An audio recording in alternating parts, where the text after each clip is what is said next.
안녕하세요. 스터디움 이재현입니다. 오늘은 지난 시간에 말씀드린 대로 투자와 투기, 어떤 매매의 방법에 대한 부분을 말씀드릴 건데요. 이게 매매 자체에 대한 부분이 아니라 기술적 분석을 했는데 수익이 더 나지 않는다. 기술적 분석을 할수록 더 오류에 빠진다. 혹은 나는 처음에 매매를 잘하다가 한번 꼬이기 시작하면 이게 물타기를 하고 결국에는 극한의 상황에서 몰려서 손실이 가중된다. 자, 이런 분들이 오늘 시간은 좀 집중을 해주셨으면 좋을 것 같고요. 제가 항상 강조드리는 최악의 투자자는 스캘핑으로 진입을 하셨다가 스윙 투자로 전환을 하셨다가 그리고 장기 투자로 변화하는, 뭔가 매매가 극한으로 몰릴 때마다 시간 투자를 늘려가는 분입니다. 오늘 이런 분들은 오늘 이 시간을 꼭 잘 참고를 하셔서 매매 중요한 툴로 한번 삼아 보시기 바랍니다.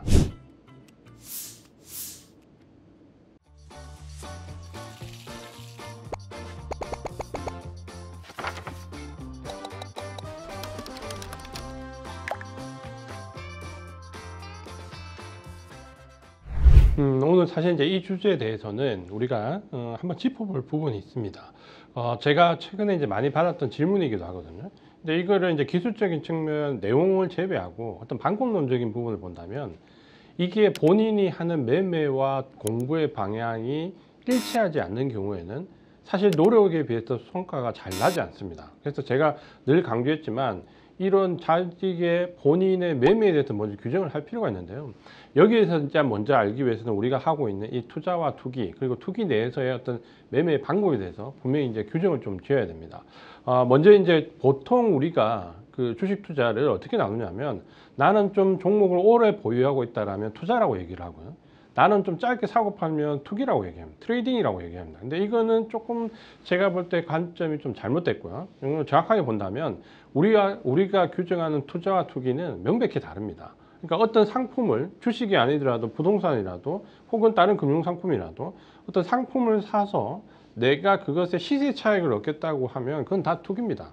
쉽게 얘기해서 싸게 사서 비싸게 파겠다는 생각을 가지면 다 투기에 해당되고요. 투자라는 것은 그런 시세 차익을 떠나서 뭔가 다른 잉여 자본을 창출하는 겁니다.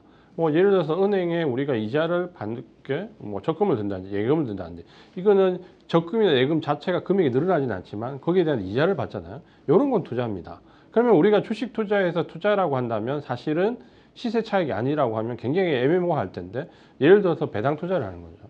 나는 배당금을 받기 위해서 삼성전자를 10년, 20년, 30년 가지고 간다. 시세 차익은 나면 좋지만 시세 차익 자체는 별로 고려하지 않는다라고 하면 그거는 투자입니다.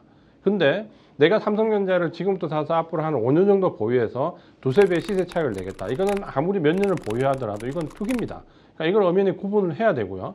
우리나라에서 투기는 상당히 부정적인 어감을 가집니다. 왜? 부동산 투기. 이 뉴스에 이제 우리가 포커스를 맞춰죠. 근데 외국에서는 투자와 투기는 거의 동등한 개념입니다. 그러니까 누가 맞다라고 얘기하지 않아요. 투기 자체를 나쁘게 보지도 않습니다.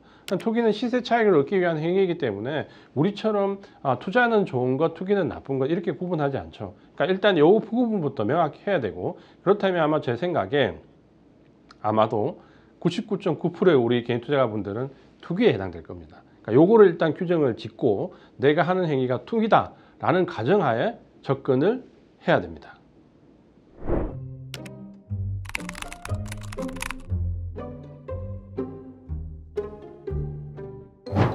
그래서 일단은 우리가 하는 행위가 투기라는 것을 먼저 가정을 했다라고 하면, 그 다음에 내가 하는 투기가 어떤 형태의 투기인가를 규정을 잘 지어야 됩니다. 그래서 지난 시간에 제가 세 가지 정도가 있다라고 말씀드렸는데, 크게 보면 세 가지고 조금은 힘들게 구분하기 싫다면 딱 이분법으로 해도 됩니다. 일단 세 가지를 놓고 본다면, 정말 우리가 짧은 매매, 테마성 종목이나 혹은 모멘텀을 가지고 뉴스라든지 들리는 소문, 소식, 정보에서 짧게 매매하는 것은 일단 트레이딩 관점에서 접근한다고 얘기를 많이 하잖아요. 그러니까 스캘핑이 있겠죠.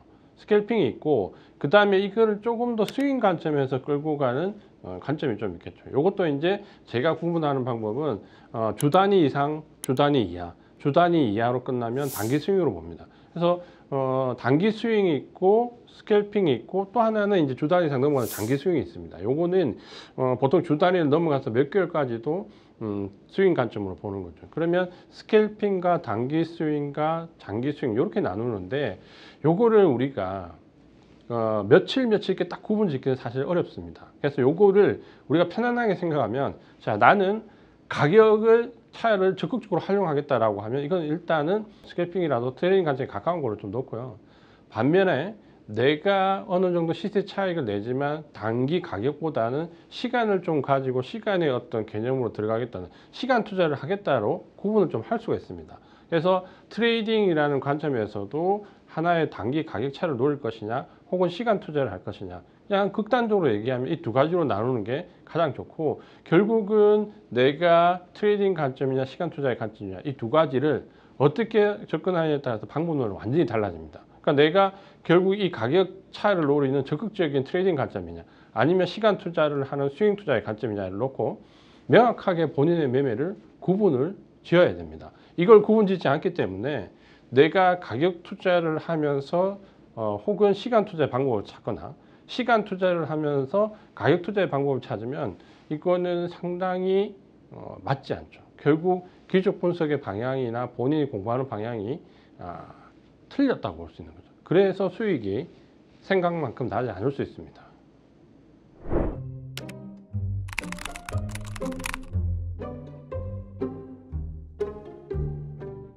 자, 방법은 이제 완전히 달라지죠. 예를 든다면 내가 어느 정도 트레이딩이지만 시간 투자의 개념으로 들어간다라고 하면 일단 최소한 그 기업에 대한 펀더멘탈을 어느 정도는 확인을 해야 됩니다. 그리고 거기에 대한 수급도 어느 정도 알아야 되고요. 그리고 지금 현재 가격이 비싼지 정도에 대한 분석을 좀 해야 되겠죠. 그러니까 펀더멘탈 분석과 적절한 기술적 분석이 믹스가 돼야 되겠죠. 그러면 이게 한 5대5 정도의 수급까지 확인을 하는 투자가 되어야지만 어느 정도 시간 투자를 할 수 있는 종목을 선택을 할 수 있겠죠.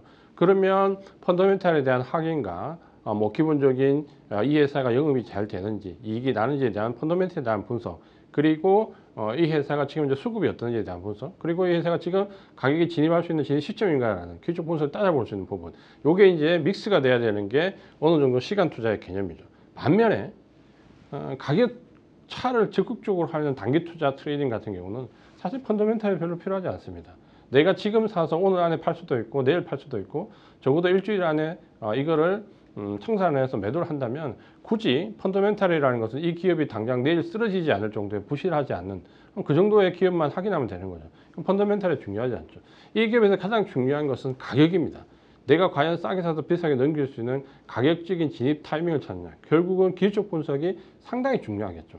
그러니까 그걸 확인해야 되고, 그 다음 한 가지는 수급은 사실 이거는 어느 정도 본인의 그냥 취향입니다. 그러니까 내가 아주 짧은 스캘핑 투자라면 사실 수급도 필요가 없습니다. 대신 한 일주일 정도 끌고 가는 조금 단기 스윙이라면 기본적으로 수급을 한번 확인해 볼 필요가 있겠죠. 그러면 우리가 이런 단기 트레이딩 관점의 가격차를 이용하는 것과 어느 정도 중기 스윙에서의 시간차를 이용하는 것은 메인을 두는 투자 방법에 대한 연구가 완전히 다르다는 거죠. 근데 내가 예를 들어서 아까 좀 전에 말씀드린 것처럼 한 일주일 이상 중기 스윙 관점을 가져가는 투자자가 예를 들어서 너무 기술적 분석에 집착하게 되면 오히려 더 중요한 펀더멘털이나 수급을 관가할 수 있다는 거죠.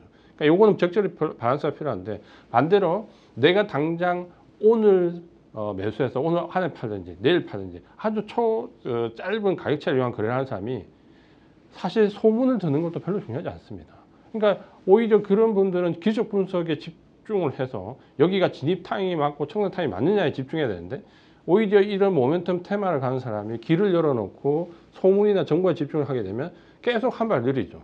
그 한 발 느리다는 게 분명히 기술적 분석을 해보면 타이밍이 나오는데 청산해야 될 시점에 내가 진입하는 경우가 많은 거죠.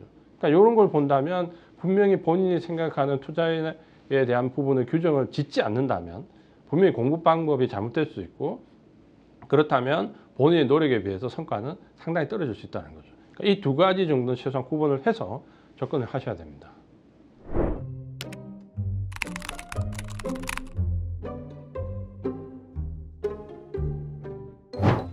저는 그 단기와 장기 투자를 병행을 합니다. 병행을 하는데 사실 저도 시세 차익을 노린다라는 관점에서 투자자라고 보기는 어렵습니다. 그러니까 배당 자체를 크게 기대하지는 않는데, 그렇기 때문에 시세 차익을 기대하는데 그게 저는 좀 아주 길게 보는 거는 30년도 보고 제 나름대로는 40년도 봅니다. 그러니까 저 같은 경우는 삼성전자를 그렇게 보는데, 결국 펀더멘탈도 중요하지만 아주 대기업 중에서 탄탄한 기업 중에서 성장성을 계속해서 가져갈 수 있는 여부를 가장 먼저 따집니다. 그러면 삼성전자는 제가 보기에 아직도 무궁무진하게 발전할 수 있는 성장성이 있거든요. AI 반도체를 비롯해서 차량용 반도체라든지 시스템 반도체라든지 계속해서 성장해 나갈 부분이 있기 때문에 가는데, 그런 경우에 타이밍 싸움을 적어도 장기 투자에서는 하지 않기 위해서 저는 적립식을 선호합니다. 그래서 좀 길게 보는 투자는 가능하면 매달 시세 차익과 관계없이 적립식으로 투자를 하고요. 이 적립식으로 투자할 때 마인드는 어떤 식으로 하면 좋냐면, 저는 이 적립식으로 투자하는 부분은 제가 쓸 거라고 기대하지 않습니다. 그러니까 내가 이 투자를 하는 동안 투자를 그만둘 이유가 없고, 그냥 뭐 극단적으로 얘기하면 내 자식에게 물려주겠다라는 심정으로 그냥 이거는 계속해서 해 나가는 겁니다. 근데 이게 나중에는 쌓여서 결국은 삼성전자를 택한 이유는 분기 배당도 크거든요. 그러니까 나중에 어느 시점에서는 분기 배당도 내가 노후에 받을 수 있고 시세 차익도 노릴 수 있는 그런 전략으로 가고, 트레이딩은 철저하게 트레이딩으로 갑니다. 그러니까 이 두 개는 완전히 분리가 돼야 되고 계좌도 달라야 됩니다. 제가 이제 가장 개인 투자자분들한테 하고 싶은 얘기는, 최악의 투자가 어떤 투자냐면 트레이딩으로 진입을 합니다. 물렸어요. 이거를 시간 투자로 전환합니다. 그래서 스윙 투자로 전환하는 거죠. 스윙 투자로 전환했다가 계속해서 몰타기를 하다가 이거를 투자로 전환합니다. 나는 이 기업의 펀더멘탈을 보고 그냥 10년이고 20년이고 가져가겠어. 결국은 트레이딩으로 진입해서 스윙 투자를 시간 투자로 넘어가서 다시는 투자의 개념으로 가는 거죠. 이게 가장 최악의 수순입니다. 그러니까 이럴 경우는 물론 가치 하락도 되지만 거기에 투입되어 있는 물타기 하는 돈으로 뭡니까? 내가 뭔가 시세를 새로운 수익을 창출할 수 있는 기회비용도 놓치게 되는 거죠. 결국은 두 가지 경우를 다 놓치게 되는데, 그런 경우가 가장 발생될 수 있는 시점이 바로 지금 시점입니다. 그러니까 우리가 이 금리 사이클이나 여러 가지 경기 사이클과 주가 사이클을 보면 지금 이제 개인 투자자분들의 예탁금이 급속도로 줄어들고 있습니다. 그러니까 최근 들어와서 9월달 이후부터 급속도로 줄어드는데 이제 더 이상 주식 투자를 견디지 못하는 거죠. 모멘텀이나 테마성 투자에서 손실이 너무 커져 버리는 거죠. 그러니까 그렇게 견디다가 결국은 어떤 그런 모멘텀 종목을 투자로 가져가기는 어렵습니다. 결국은 나는 트레이딩으로 접근을 했는데 시간 투자로 바뀌었다가 그걸 투자라고 얘기하지만 결국은 몰리는 상황에서 뭐 인위적으로 어쩔 수 없이 매도를 하게 되고 결국은 투자 실패해야 되죠. 근데 바로 그 시점이 증시는 바닥인 경우가 상당히 많이 있죠. 그러면 그걸 방지하기 위해서 좀 전에 봤던 장기 투자가 병행되자면, 장기 투자는 변함없이 간다면 하나의 돌파구가 좀 마련될 것이고, 트레이딩은 철저하게 트레이딩으로, 투자는 철저하게 투자로, 혹은 시간 개념의 트레이딩을 하는 스윙 종목은 철저하게 스윙 종목으로. 이게 구분이 어렵다면 아예 계좌 자체를 분리해서 따로 해보시는 것도 한번 권유해 봅니다. 그래서 절대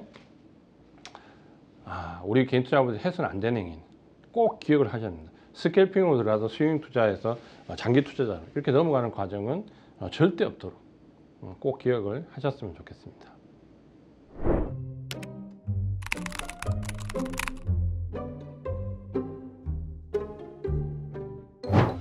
굉장히 중요한 질문인데요. 저는 그거를 처음에 너무 깨닫지 못해서 왜냐하면 저는 이제 기관에서 출발을 했기 때문에 어느 정도 매매 여유를 가지고 출발했기 때문에 그걸 깨닫지 못했는데, 우리 개인 투자자분들 입장에서 그걸 본다면 아주 적은 금액으로 테스트를 해봐야 됩니다. 그러니까 본인에게 이제 요즘은 뭐 MBTI라고 해서 본인의 성향 파악을 하지만 사실 투자에서는 달라져야 됩니다. 그래서 소액으로 투자해 보면 내가 어떤 예를 들어서 스캘핑을 해봤다, 혹은 내가 스윙 투자를 해봤다, 혹은 내가 장기로 적립식을 넣어봤다, 어떤 걸 했을 때 마음이 불편하면 그걸 하셔서는 안 됩니다. 그러니까 내가 어떤 투자자는 스캘핑을 했는데 너무 기분이 좋아, 너무 아드레날린이 분비가 되고 정말 이거 나한테 맞는 것 같다라는 투자자도 있고, 스캘핑을 했더니 진짜 1초 1분을 못 견디는 잡을 안 새긴 투자자도 있습니다. 그러니까 내가 어떤 투자를 다 해봤는데 그게 마음이 불편하다? 그러면 그건 나하고 맞지 않은 투자입니다. 특히 어떤 경우는 뭐 스캘핑이 아주 드라마틱하게 맞는데 이거를 내가 스윙 투자로 전환해 보려고 했더니 하루 이틀 3일 보유를 하는 게 너무 고통스럽더라 라고 하면 역시 하셔서도 안 됩니다. 그러니까 이렇게 본인이 소액으로 투자를 해서 마음이 불편한 투자를 하나하나 배제해 보세요. 그러면 마음이 가장 편안한 투자가 본인한테 가장 맞는 투자가 아마 될 겁니다.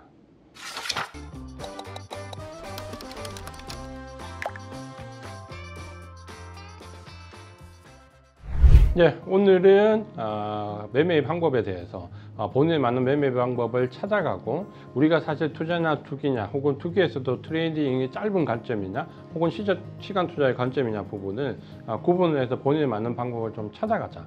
효율성을 좀 높이자는 방법이죠. 그러니까 이 부분에 대해서 말씀을 좀 드렸고, 다음 시간에는 지금 증시가 사실 굉장히 중요한 구간에 들어와 있습니다. 그러니까 증시가 항상 작은 파동에서부터 굉장히 큰 파동이 있잖아요.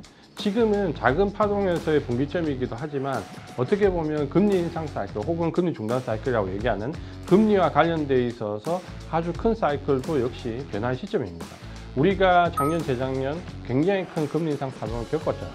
그러니까 이 부분이 이제 거의 금리 인상의 중단이 마무리되는 구간에 들어와 있는데, 자, 이럴 때 우리가 어떤 투자를 해야 되고 어떤 상품을 선택해야 되고 어떤 상품에 대해서 어느 정도 기간을 가져가야 되는지에 대해서 다음 시간에 한번 집중적으로 말씀을 드리려고 합니다. 그래서 다음 시간에는 금리 사이클에 맞는 상품 선택과 그 상품에 대한 투자 방법에 대해서 집중적으로 말씀을 드리겠습니다. 항상 우리 스터디움을 시청해 주시는 시청자 여러분 항상 감사드리고, 구독과 좋아요는 꼭 눌러주시기 바랍니다. 이재환이었습니다.